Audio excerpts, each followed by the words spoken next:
CM ने जो भी स्टांस लिया है वो सीएम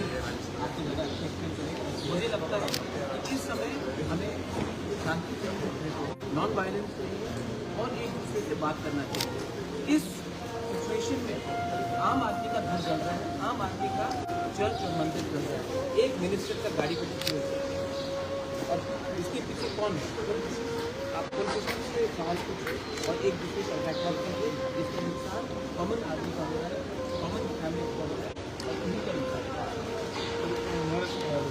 कल इंटरव्यू करा रहा है। नहीं, आज ही एक मिनिस्टर से बात हुआ कि रशिंग डाउन मणिपुर।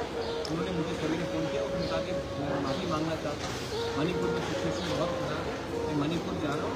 मणिपुर जाने के बाद मैं गवर्नमेंट मीडिया को भी करके आऊँगा, बुरा मत मानिए, मैं समझ सकता हूँ ये अर्जेंसी है, ठीक है। मैं और 4-5 दिन रुक जाऊँगा और 10 तारीख को मैं दिल्ली जा रहा हूँ।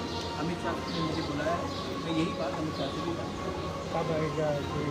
नहीं, उसने कहा कि मणिपुर को आज ही गया, तो शायद अभी लैंड करने वाला है मणिपुर और उसमें मणिपुर में 2-3 दिन शायद लगेगा उनको, उसके बाद वो तो उन्होंने खुद कहा, फ़ोन करके खुद कहा, उन्होंने माफ़ी प्रकट किया। मैंने कहा सरकार नहीं, मैं समझ सकता हूँ मणिपुर में सिचुएशन खराब है, ये अर्जेंसी और मैं अमित शाह से भी 10 तारीख को मिलता हूँ और उसके बाद मुझे लकीर से उनसे भी नहीं मिलेगा, सीएम से भी मिलेगा, IPFT के लीडर से भी मिलेगा, समाजपति से भी मिलेगा।